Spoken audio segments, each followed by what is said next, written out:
Meeting to order. Welcome to meeting 116 of the House of Commons Standing Committee on Official Languages. For those who are here in person, before we begin, I would like to ask you to read the guidelines written on the updated cards on the table. These measures are to help prevent audio feedback incidents, and I would like to remind you of the following points. Please wait until I recognize you by name before speaking. All comments should be addressed to the chair. And members, please raise your hand if you wish to speak, whether participating in person or via Zoom. The clerk and I will manage the speaking order as best we can for those who raise their hand to speak. So we are continuing the study on the minority language education continuum. And the first hour will be devoted to our witnesses, whom I will introduce shortly, but pursuant to Standing Order 1083F of the Standing Orders and the motion adopted by the committee on April 29, 2024, we'll continue our study on the minority language education continuum. As I mentioned, I wish to welcome, first of all, from Collège Boréal, Mr. Daniel Giroux, President. Welcome, Mr. Giroux. And the Fédération des Conseils Scolaires Francophones de l'Alberta, Ms. Bourque, Chief Executive Officer, and Ms. Maisonneuve, President. Welcome to all these good people. And I think, Mr. Giroux, we've seen you here before. You've been here before, Ms. Maisonneuve and Ms. Bourque. I believe it's your first time. Yes, you've been here before to testify? You did not come to testify? Okay, so it's quite simple. For each organization, you will have 5 minutes to introduce yourselves and to speak to us about what you want to tell us. But I have to watch the time quite closely because we have to maximize the amount of time available for the questions. So I'll start with Mr. Giroux. I'll give you the floor. You have 5 minutes. And these are 5 New Brunswick, it's 5 New Brunswick minutes, not 5 Northern Ontario minutes. 5 minutes to you. Thank you very much. The Vice Chair is from New Brunswick, so we understand that. Daniel Giroux, President of the Collège Boréal in Ontario. We have 2 Francophone colleges out of the 24 Ontario colleges. So Collège Boréal has 27 sites in 27 communities. So it's a broad territory for the Collège Boréal, including more than 70 programs in post-secondary or regular, as well as trades programs. We have about 23,500 students and clients per year. So for us, this is quite important. The continuum, of course, and the ties with our school boards. So good news for the Collège Boréal. We are the only college in Ontario that has a growth in Canadian domestic students over the last 3 years, with a 15.1% increase in students in first year this year. So it's excellent news for us. And out of the 24 colleges in Ontario, we have a bulletin that has to be posted on our website. And it's been 24 years that the 24 colleges in Ontario have received this report, which measures success of satisfaction of students, graduates, and employers that hire them. So we have the best results 21 years out of 24 out of the last of the 24 colleges in Ontario. So we're very proud of these results. And Collège Boréal is the only college in Ontario that guarantees a job. We call this the Boréal Guarantee. So once you graduate from Collège Boréal, if you don't find a job within a year in your field, then you can return to the Collège Boréal and the college will pay 100% of your tuition fees. So we're extremely confident of the quality of the training we provide. So there are 3 aspects I think that I would like to raise today. The first of them being the issue of upgrading the official languages in teaching program. So we've lost you, Mr. Giroux, but you're not on mute. Can you hear me now? It could be your headphone. Maybe you touch a little button on the headphone. I can see that it turned red.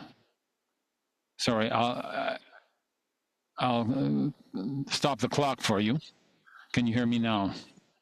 On your headphone, we can see a red light, so your headphone is muted. There are too many buttons nowadays on these gadgets. Okay, I think it's fine now. I don't see a light anymore, no? Just a moment, sir. We'll suspend very briefly. I've been told that it may be in the room, but you are on mute right now. Can you hear me now? Okay, there's a technical issue, but don't worry. I've stopped the clock for you. Chair, can you hear me? Is it okay now? We've been told that it's okay now. You're still on mute, though. Can you hear me now?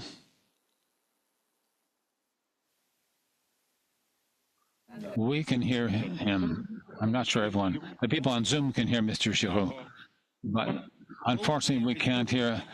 We can hear Daryl, but Mr. Giroux, it's in the room that we are not getting the sound. I can hear both of them.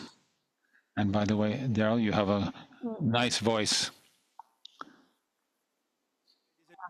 Apologies to the people online. I think it's the first time. Yes, Mr. Sanson has a nice voice indeed. And I confirm what my friend Daryl and what Angela mentioned. Okay, Mr. Giroux, give it a try. Can you hear me now? Perfect. Okay, keep going. Now you still have about 3 minutes. So I hope that you heard the question, the issue of the Boreal guarantee, which is an aspect of a guarantee to find a job. The first issue is the upgrading of the official languages education, which has had a freeze since 2023. So we have exactly the same amount since 2003. So for almost 21 years now, we've lost about 70% of the value if you look at the cost of living and their cumulative amounts. So in 2021, there was a promise to increase it for post-secondary institutions with 80 million a year on a permanent basis for that funding for Francophone and bilingual institutions. So for us, this increase as indicated in 2021, 80 million a year, not 32 million as it currently stands. The second issue is the creation of a new French language student bursary. We know that there are $3,000 for students who continue in the Francophone program, and these funds, this bursary is only available for students from Anglophone immersion programs. So all our students in the Francophone school boards do not have access to that bursary. And this is where we see that the issue of cumulative assimilation for us, 50% of our students from Francophone school boards decide to study in English in programs that exist in French. So this bursary for French language students, for Francophone students for us is absolutely critical. And the third aspect is the issue of the reform of ERCC. We know that the forecast, we hope that we'll have Francophone immigration increasing up to 8% by 2026. And with the decisions that have recently been made, it would exclude, for those students who want to study for early childhood programs and for technology programs and such as electricity, and other technicians are not eligible to come to Canada to study in Canada in programs that are absolutely critical for our communities. So for the French-speaking community, it's critical to have these students, to encourage international students to come, because it will really increase the richness of the Francophone community throughout Canada. So, Chair, that's all for me for the moment. Thank you. So, Ms. Bourque or Ms. Maisonneuve, I don't know which one of you wishes to speak to the group, but Ms. Maisonneuve, please begin for 5 minutes.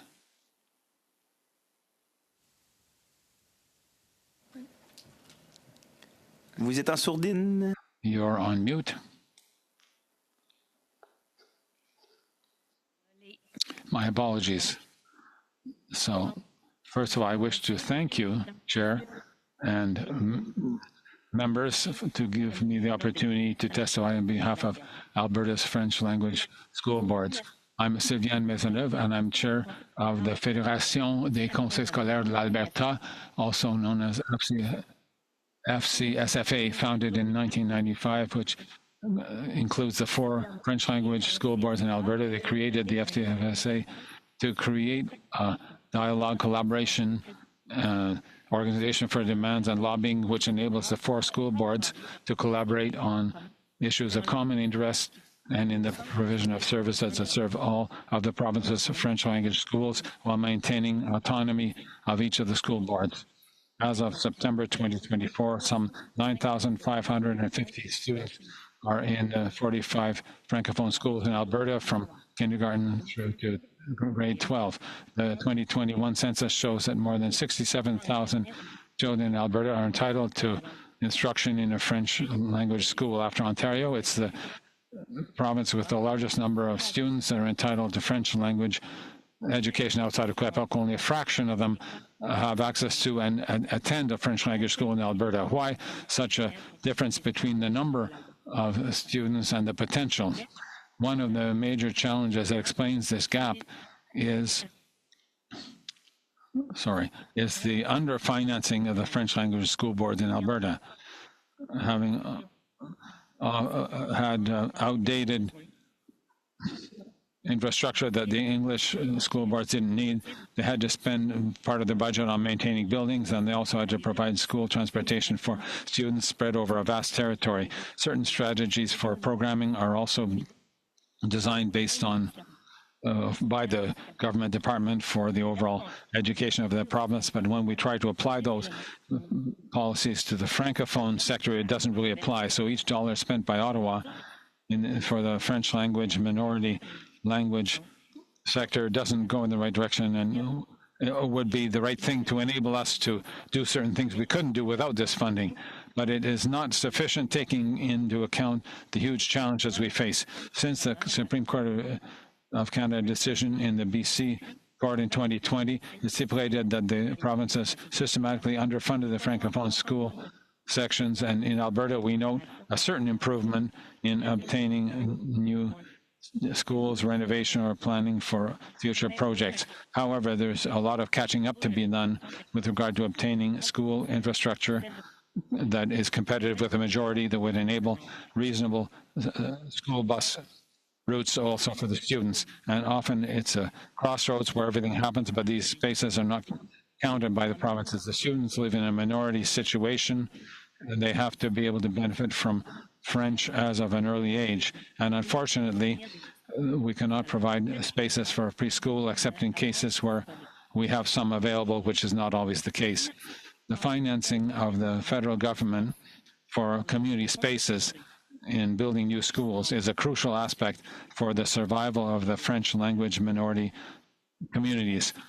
Hiring and retention of sufficient qualified personnel for our schools remains a major challenge, particularly in rural communities in the province. The Saint Jean campus is, of course, a very important institution that provides support for recruitment of new employees, but Francophones from immigration also come to fill some of the needs with regard to human resources. On immigration, it's important to mention that over the years and nowadays, in particular, immigration is contributing to an increase in the number of students attending Alberta's French language schools. Chronic underfinancing of our French language schools hinders access for our students and for new arrivals for French education, and is an obstacle to development and consolidation of the continuum of education in the minority language context.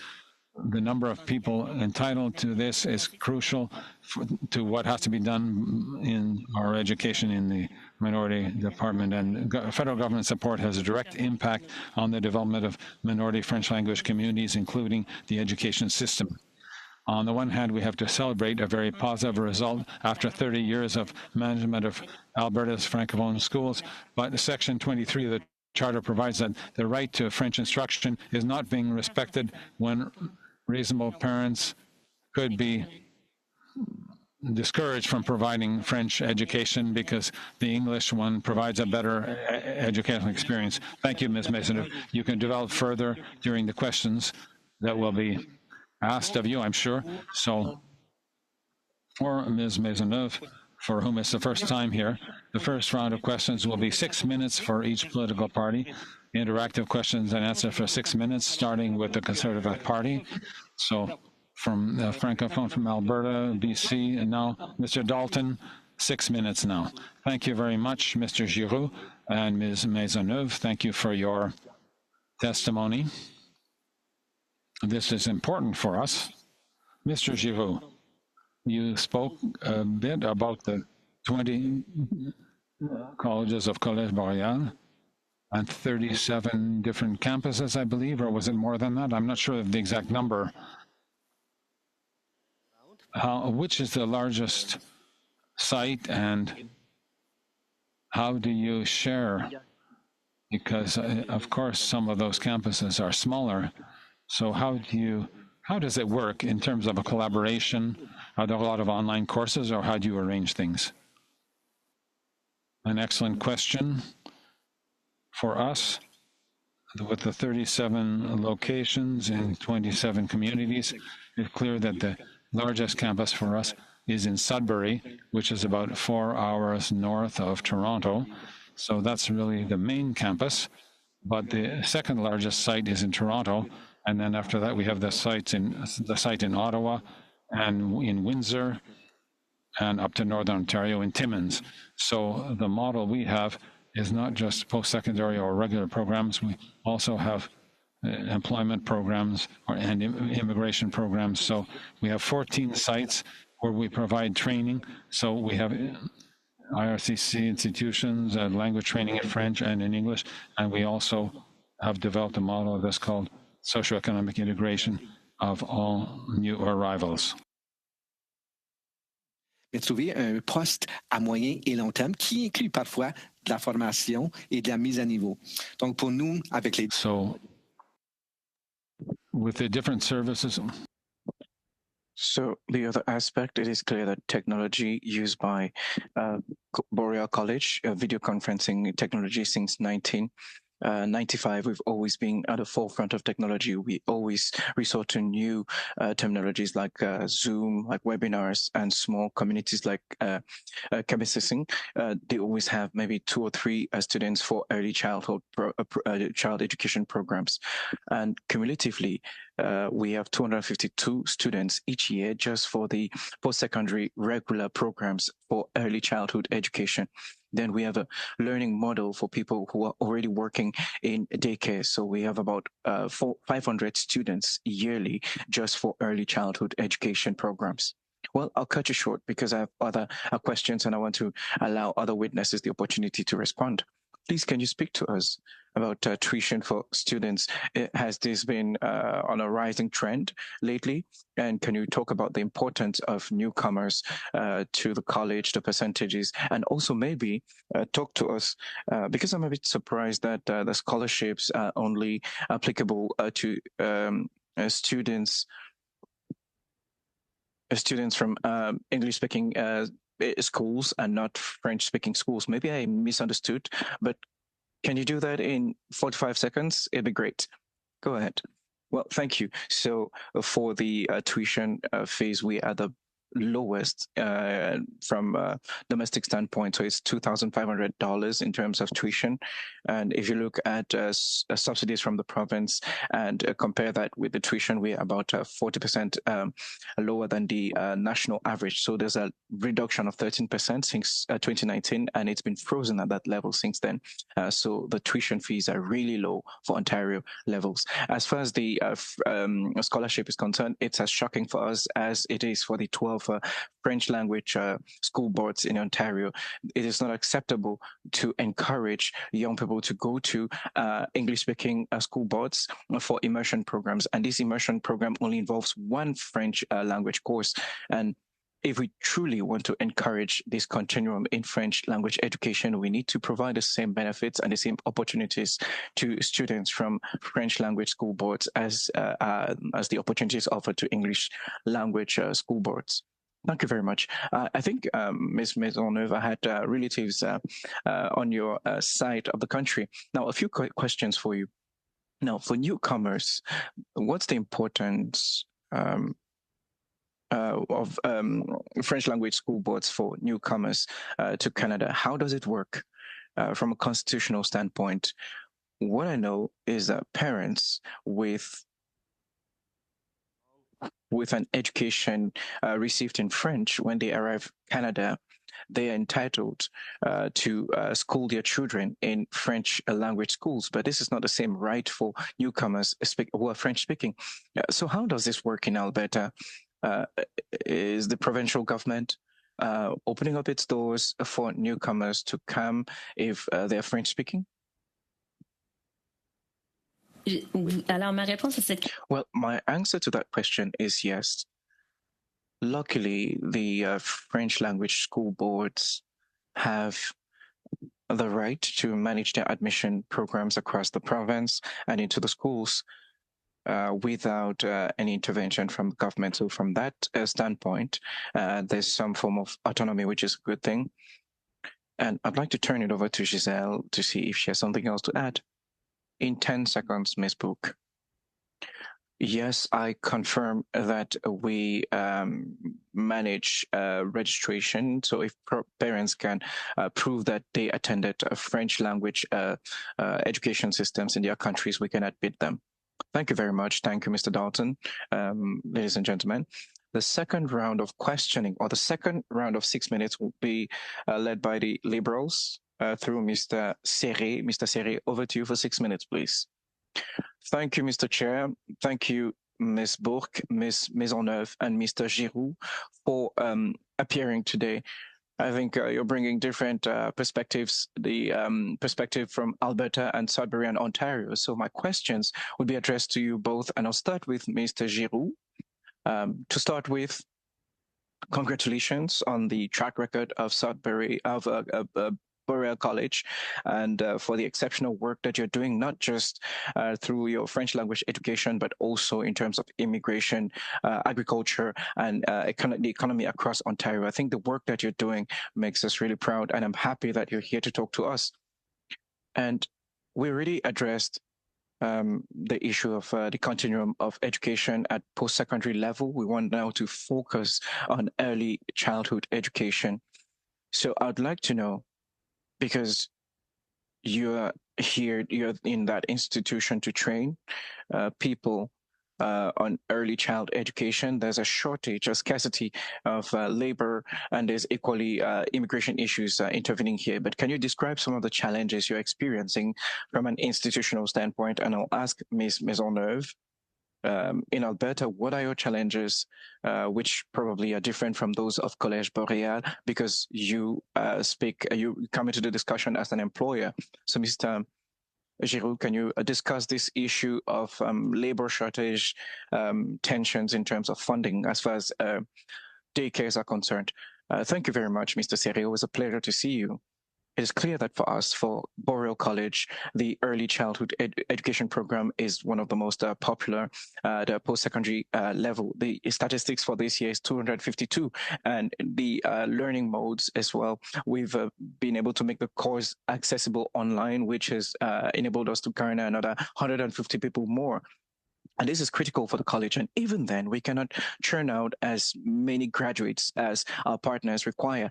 For instance, in Sudbury, we have 4 daycares that have closed because of a shortage of French-speaking experts there, and it's unbelievable. I have the mayor of Timmins living 3 hours north of Sudbury, and Mr. Michel Bolo, who just had a child, now 2 children, and the waiting list for Francophone daycares is 18 months, and there is no spot for the French-speaking citizens. And so there's the beginning of assimilation when you force young children or young people to go to English-speaking daycares. And when we talk about the beginning of this continuum, it starts at the daycare. So this is really significant. So for us, the major challenge is international students, and 50% of that student population are international students. The good news is the $10 subsidy for daycares a day for parents who want to use those daycare services. And following the announcements from IRCC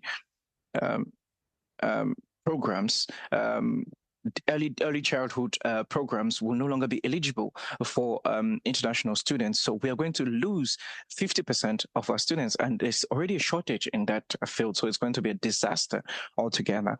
On one hand, we're encouraging the $10 subsidy, and on the other hand, we're hamstringing ourselves by preventing us from from training people in order to work in that field. So for us, it's a crisis. It's unfortunate for our partners, community daycares, and eventually the continuum. So for us, it is one of the main concerns for the Francophonie in Ontario.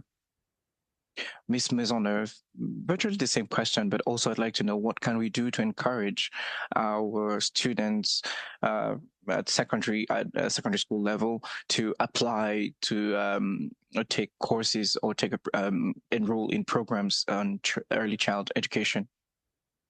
Well, yeah, in terms of these programs, early childhood education is essential, is key, and it's important to intervene early enough through those programs. And in order to encourage secondary school graduates in Alberta, what we do is we're offering double credit courses to develop the trades at secondary school level to encourage students to start their training already during the secondary school years. And this program is developed on the majority side and not so much on the minority side.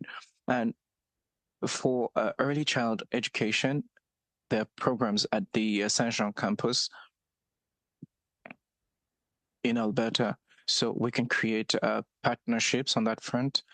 And sometimes it's also an issue of access because the province is quite large, as many other provinces across Canada. So sometimes it's a matter of accessibility. Can I turn it over to Ms. Book to carry on with the response? Vous êtes en sourdine, Madame Book. Ms. Book, your microphone is switched off. I'm sorry. So I think we need to organize a number of campaigns. We need outreach campaigns on early childhood professions. And need I mention that in Alberta, preschool, and we're still at the nursery level, it's funded at to the tune of 50%. So the French language school boards took the decision to offer this early childhood education at full time. Sorry, Ms. Book, I'll have to interrupt you. Your time is up, and maybe you can follow up on that response during the next round of questioning. I'm sorry, I have the hard responsibility or the hard role of keeping us in check when it comes to town. So, Mr. Beaulieu, over to you. Ms. Book, I'll give you the opportunity to carry on with your response, please. Yes, so the Alberta school boards took the tough decision in a sense to allow a nursery pupils to carry on full-time, because currently it's only part-time. We are forced to do that because in terms of the school bus services, it'd be tough to fare home these young children because we cover a large geographical area. It's tough to take them to school and to come back to pick up the older ones. So a significant part of the Peloway funding is earmarked for full-time nursery education, which is a good thing for a French language and good for the system. But on the other hand, the shortage of funding for a secondary education, which leads including inciting students to be interested in early childhood education programs. We could even add optional programs or courses which could enable them to have a sense of what exactly it looks like, and by introducing them early on to some courses on early childhood education. But unfortunately, the programming doesn't allow us to do that. So I think we need to organize outreach campaigns on these programs and also encourage these students to take up some optional trade courses while they're at secondary level to give them a foretaste of what a career in early childhood education could sound like. Thank you very much.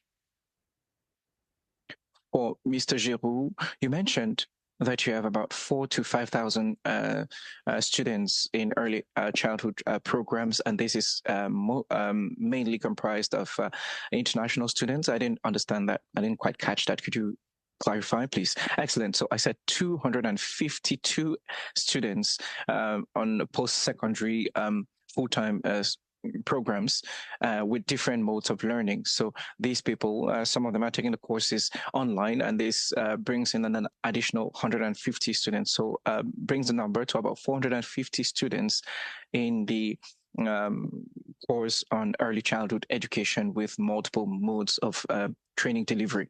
So when you mentioned that daycare is in crisis mode, can you explain this clearly? In what sense can we take ourselves out of this crisis?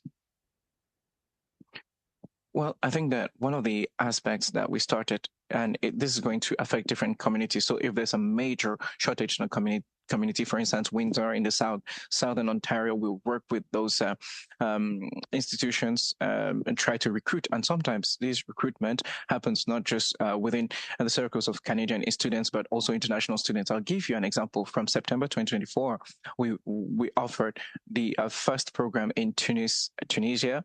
And the first offering that we would have will equally be in Morocco. So we're present there. So we're already starting to recruit in order to recruit international students to Canada.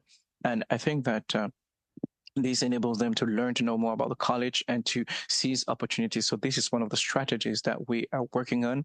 We're doing this in other fields and trades, and this is one of the practical things that we're doing in order to support the French language school boards and daycares that are in crisis right now. And Boreal College is the equivalent of CEGEPs in Quebec, right?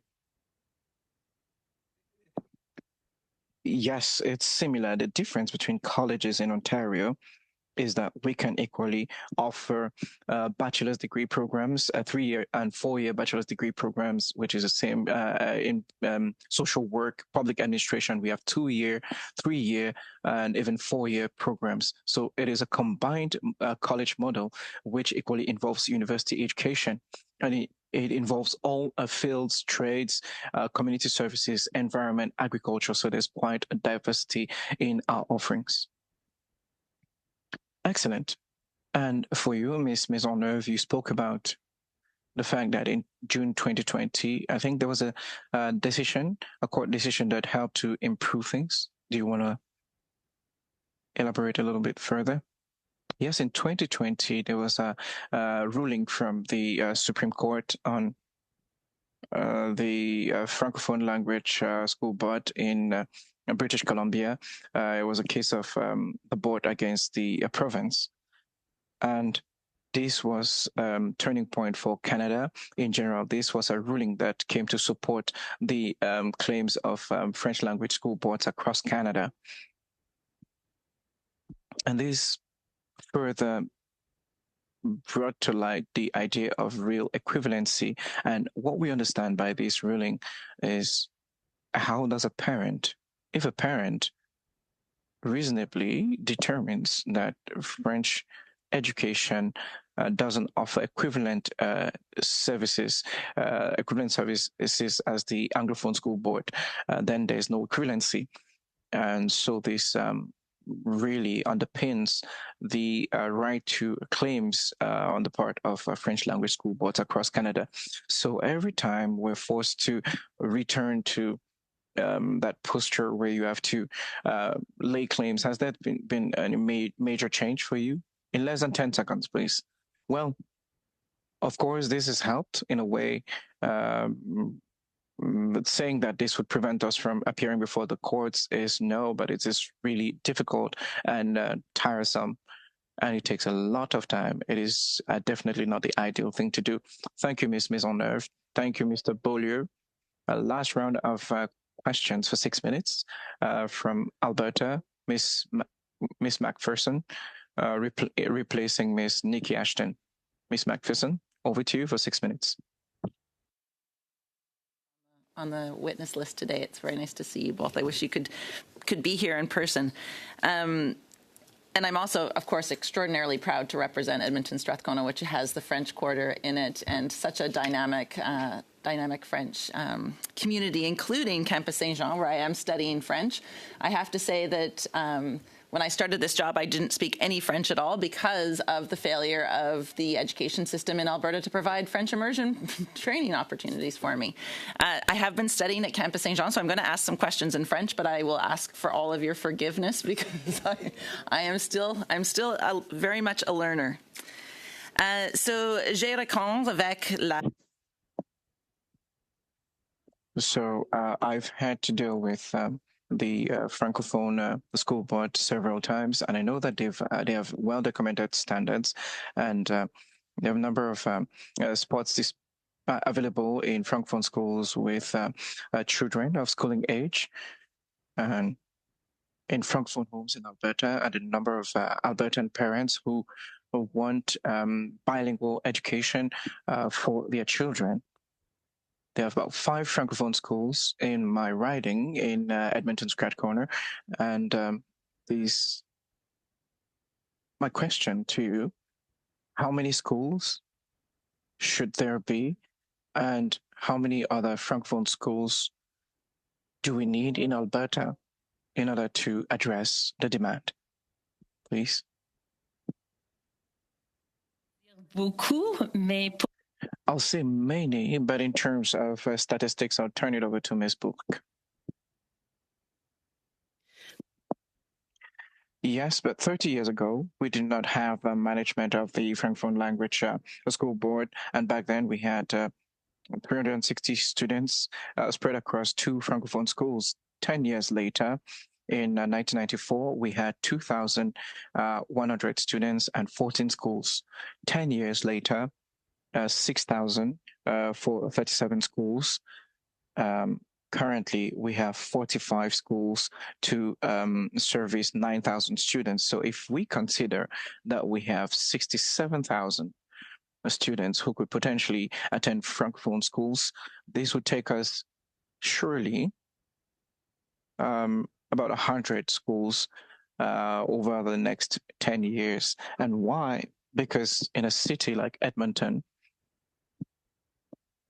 in your riding, equally in the same riding as you, you have 5 schools, but people will look at the schools in your neighborhoods, and for your 5 schools, one school would maybe cover 5 different neighborhoods when, in fact, what the parent is looking for is a school that is within a certain radius, within the radius of within about a dozen kilometers from their home.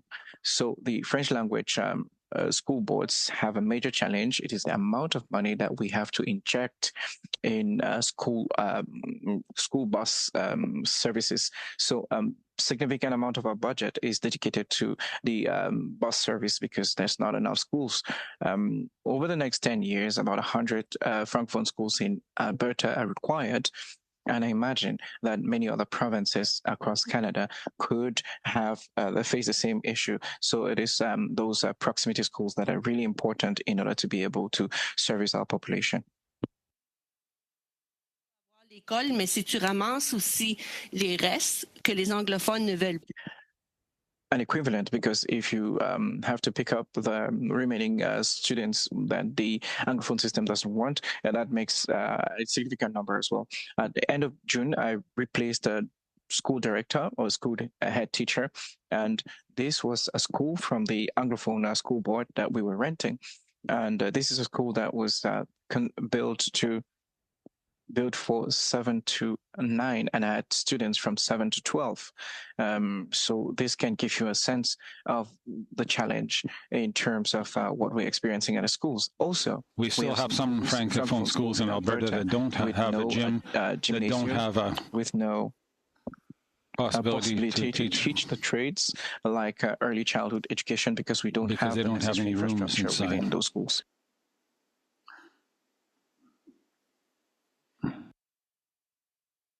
And I know that this committee, we had asked that we look at immersion education within this study, and that's not part of this study. But I do want to just talk about the fact that there is no access for so many people to French language education. And while we know that education is predominantly a provincial jurisdiction, the federal government has that obligation as well.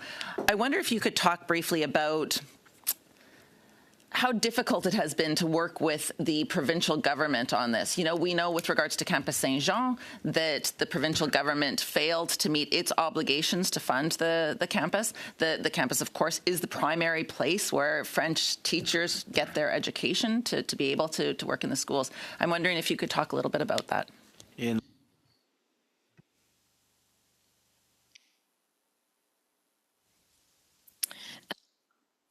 Chair, should I answer in English or French? As you wish. Very well. We have an interpretation service. I'll let you have the 15 seconds in whichever language you choose. We have the interpretation. Do it in French if you wish. Thank you.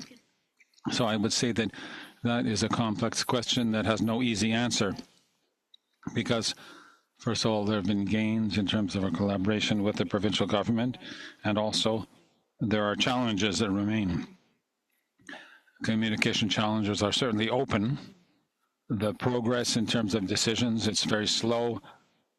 Okay, I'm afraid I'll have to cut you off, Ms. Maisonneuve.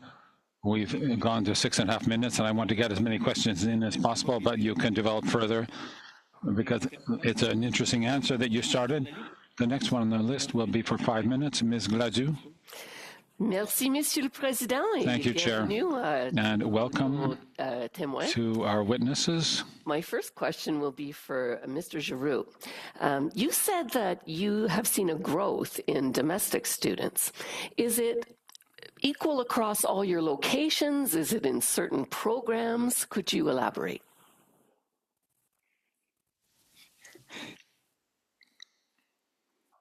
Sites where we've seen growth. Sudbury. Of the 3 sites this way, Sudbury, which is 4 hours north of Toronto. There's good growth at the Toronto campus in downtown Toronto. The Distillery District, for those who haven't visited our campus in Toronto, it's really a great location in this Distillery District. And the third one is our site in Windsor, in the very south of the province. So, of course, it's in the trades and in health where we've seen incredible growth. And in terms of trades, electricity, heavy equipment, carpentry, plumbing, and health programs such as nursing assistant, personal support workers, or PSW. It's really when those 2 sectors where we've seen a large growth, that's where the growth has been. Another area of growth has been our public administration department. It's a new program for our college, and it's really focused on support to municipalities, support to communities that want to hire bilingual personnel. So the combination of business and the community side and the municipal, federal, and provincial side, as we have 200 students, and the 200 students found full-time jobs. It's incredible. So there's a remarkable shortage of people in that sector of public administration, and each time I go to communities in the 37 cities, we need bilingual people. They say they're looking for someone for an office. So that's where we've seen the greatest growth. Yes, and you mentioned that, you've seen a disconnect between the government wanting $10 a day daycare, but then cutting the immigration for the ECE students. And I think it might be a similar situation with our aging population and the need for more PSWs and nurses that they've cut as well at the college level. Could you let me know how this is going to impact your colleges?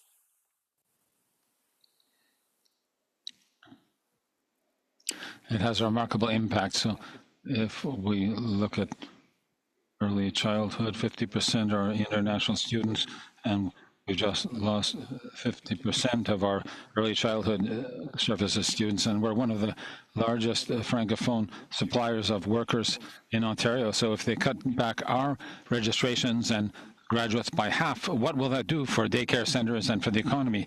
When moms and dads can go out to work, then they can afford $10 a day for daycare for their children. It'll be a huge crisis. The other aspect is that nursing sciences BA for 4 years, The nursing assistant program of 2 years is eligible for IRCC, but the nursing for the 4-year program is not eligible. Nursing sciences. So that means we cannot have nursing graduates. And the crisis for French language and bilingual nurses in Ontario is huge. There are surgery wards that have to close down due to a nursing shortage. And we know that the population, especially in Ontario, in some communities, is 35 to 40% francophone. So if we don't have those nurses that can speak French or are bilingual, it's going to be a huge crisis, and it's also going to be a loss for our communities. Okay. My next question is actually for Ms. Burke, and it's about trying to get equivalency for French language in Alberta. And you talked about the number of schools that you would need, it's a huge number. Is there any way of sharing space with the English School Board and creating those bilingual things so that they would be closer for the parents?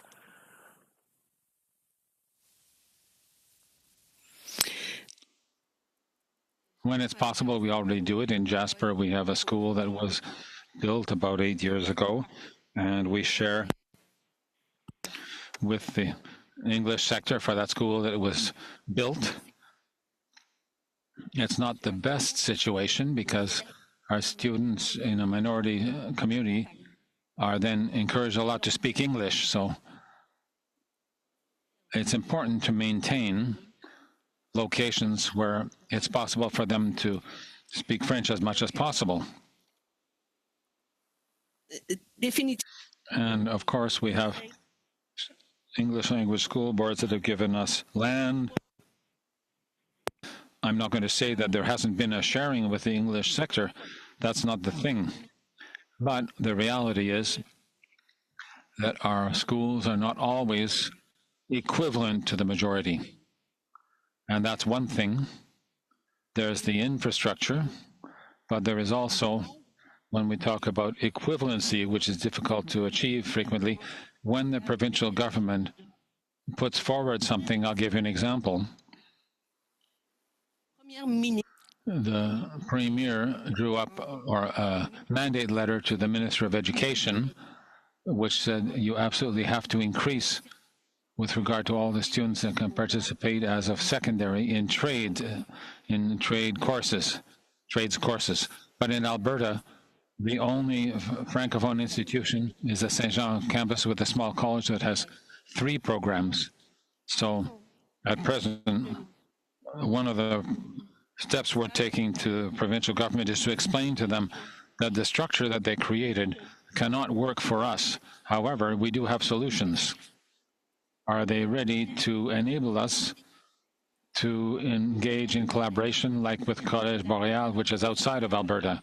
That would be a possibility. Ms. Bourque, my apologies. I have the difficult task of interrupting you because we've gone well beyond the allotted time. And now, Mr. Daryl Sanson, and you can perhaps continue your explanations with Mr. Sanson. Over to you.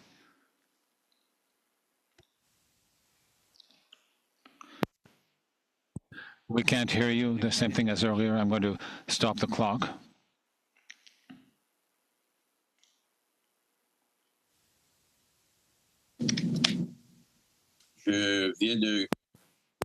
I've just connected once again. Is it working? Okay, by mistake, I put the wrong number on the clock, but anyway, I do the same amount as everyone else.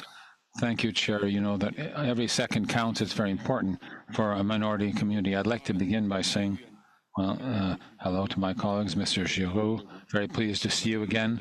Ms. Maisonneuve, we spoke recently, and Ms. Bourque, a former team partner in the provincial school board. Very pleased to hear you. I don't have much time, so I'll try to make my questions concise and the answers too, I hope. Ms. Rochelle, very good. The 100% guarantee, Ms. Bourque, the bursary for the Francophones, but not the Anglophones.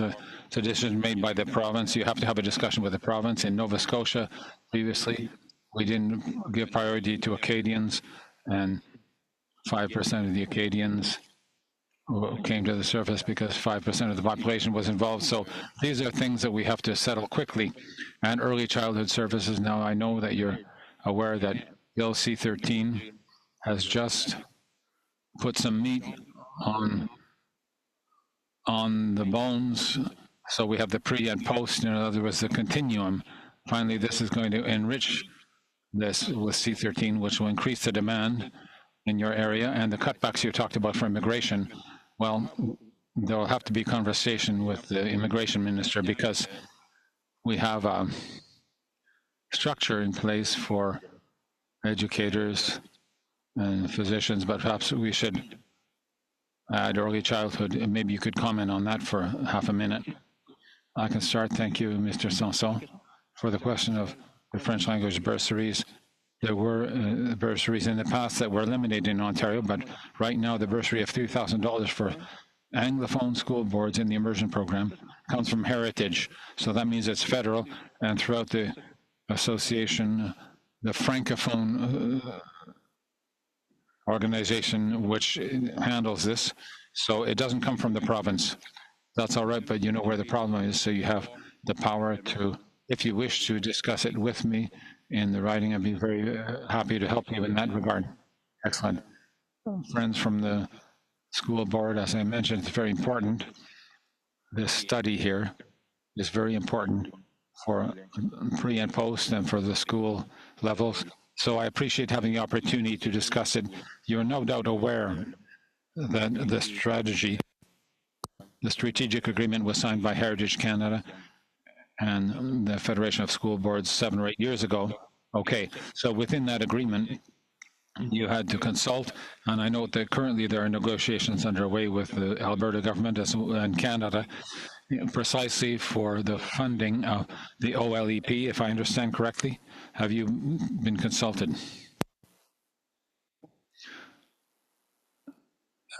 Can you hear me? Are you on mute? Yes, we have been consulted, but regarding immersion, we are being consulted. Our population is increasing quickly, and often the point is to demonstrate. This is where the census is very important. There is always, in spite of 30 years of French language education and management of the school boards, there's been this issue. Why don't they come out to the schools? We're consulted, but it's never easy to debate and to break down what will go to immersion or to the mainstream. Thank you very much for that, but I would congratulate you anyway, because you went for 45 schools and now 9,000 students. You're already reaching those different areas. So one idea, you made the comment that Alberta covers a half day, and then after that you have to cover the costs of a full day. And I believe that it's an opportunity to have a conversation, an important conversation with the province, so that they can acknowledge, and I'll put a number out there, 80% of your students, when they come to kindergarten, they don't speak the language of the institution, which puts them at a disadvantage right from the start, and you need that extra half day that ought to be covered by the province. Have you had any conversations with the province on that? Not to my knowledge, because truly, at present, we're focusing a lot on the programming, and a major concern for us right now is the secondary programming. Our students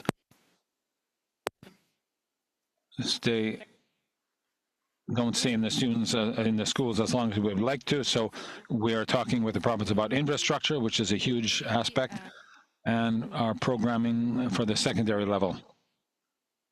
I note the comment, though. Absolutely. Yes, Ms. Maisonneuve.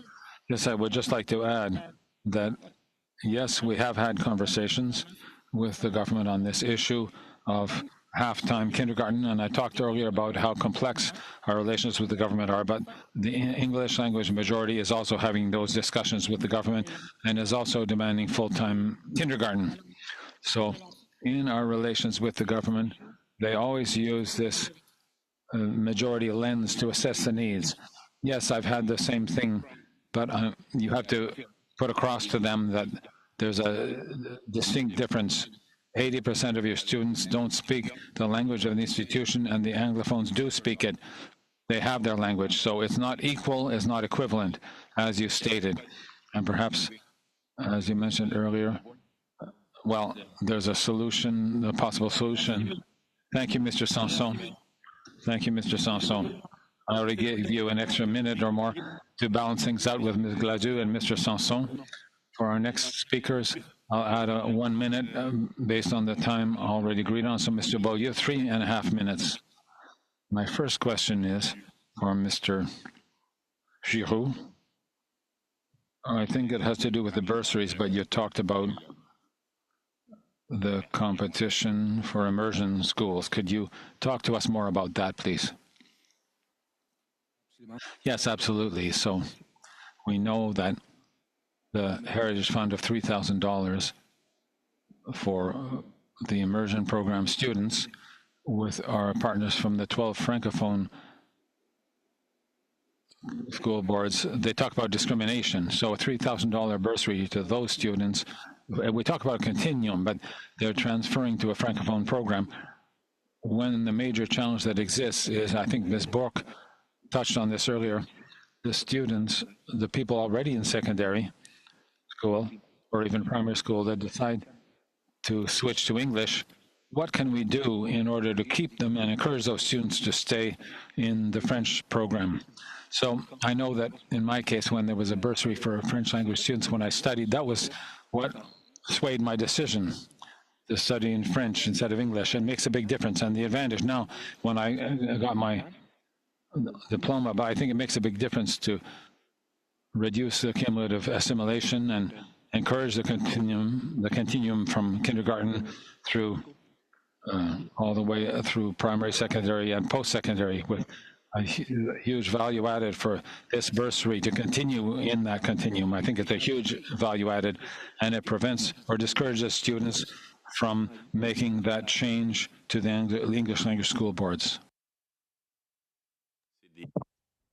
Earlier, you mentioned that these subsidies from Heritage Canada that are targeting mainly the Anglophones, and we saw during the last reforms it was much about stepping up the funding for immersion schools and programs, but we're not talking about such an initiative to increase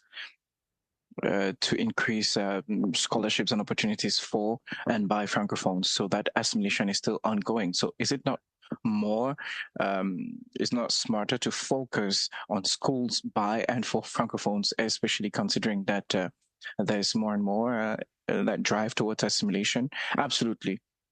And when I walk in corridors in schools where the Francophone is really the minority situation, like in the Toronto downtown, Sarnia, and they're really in a minority situation. So we absolutely need to encourage our Francophone French language school boards, and in return, the possibility, the hopes that these Francophone students can carry on in the system rather than switching to the Anglophone system, because annually we have 4 or 5 students from English school boards in immersion programs. It's almost no. So we need to invest energy on those students. So we lose 1 to 2 students from French language school boards going to Anglophone programs in programs that we offer. So it is there that we need to really place more emphasis, and we need to continue investing in organizations and also by and for the Francophonie. Thank you, Mr. Giroux, and thank you, Mr. Beaulieu. 3.5 minutes. Ms. Macpherson, over to you for 3.5 minutes.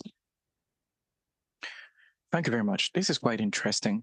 The situation with the minorities for daycares in Alberta. The NDP is proud that the MP for Winnipeg Centre is able to guarantee that minority Francophones are able to have access to daycare services in French.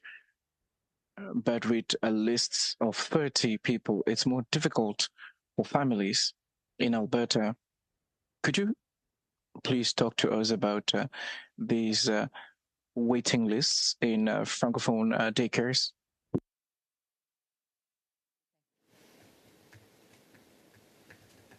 May I defer to Madame Book on that question? Oui, certainement. Oui. On a 12% des ayants droit. 12% of people attending French schools in Alberta, and we only have 8% of children aged 0 to 5 years attending preschool. And across about Alberta, we have 1,536 spots in early childhood institutions and 300 employees. And it's important, these are French-speaking employees contributing to supporting the French language. And for the years to come, we will need another 1,500 employees as we anticipate, as we forecast, and this is a lot. And one of the solutions which we are putting forward is that we in these daycares, we are placing emphasis on family daycares. But the challenge here is that when the government, and from what I understand, is that when the federal government sent money for early childhood education for francophones and anglophones, I think what it came down to was about 15 spots for the whole of French-speaking Alberta. And when we talk about a continuum in French, I think we need to have people carrying this file, pushing this file. So when federal government sends subsidies to provinces, they need to identify exactly who is in charge of these files, of these portfolios, and how much money is going to be earmarked for early childhood education. And in this case, it was done, in a haphazard manner. And I'm speaking more from the standpoint of the French language school board, but the major challenge in this case was that not enough money was earmarked for francophones in this particular portfolio. You still have 30 seconds if you want, Ms. McPherson. Nous, on n'est pas dans vos souliers, le comité, on maîtrise pas. We're not in your shoes, so we don't understand these files as much as you do. So I'm addressing you and Mr. Giroux. If you have other statistics, Ms. Book, you talked about 12% of those entitled who are attending those schools, and you also talked about situations with early childhood situations. So 8% of early childhood and this could be in daycares or family daycares, the ones aged 0 to 5 years old who have access to daycares in French. So what I was going to say, for all the witnesses appearing here, if you have further information that's more specific that you want to share with us that could enable us to produce the most accurate report possible, please do not hesitate to send us those comments in writing through our committee clerk, and she'll share the information with the rest of the committee. So if you have statistics, tables, graphics, this will be very, very helpful, or any other written information that you might want to send to us. So having said this, we will momentarily suspend. Thank you for your excellent testimony. I'd like to thank you all for appearing this morning. It was really interesting, the information that you shared with us, and I would on that note, I wish you great end to your week. Mr. Généreux, I thought I had a round of questions. Unfortunately, we're not going to have time for that because the next round is committee work or committee business. I'm very disappointed. I would have liked to have a round of questioning. Wasn't it planned to have 3 rounds? Yes, we always have 3 rounds when there's enough time. It's because of the technical challenges that we had earlier that we lost that opportunity. Maybe a minute, and I gave an additional minute to all the different political parties. So the 3rd round of questioning, it's rare that we're able to get that in the hour of witnesses appearing. So thank you. I wish a great day to witnesses. I wish you good luck in this struggle. So we'll now suspend. And for those of you who are online, who are returning for the in-camera, you'll receive the new address for the in-camera session. Thank you.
Thank you.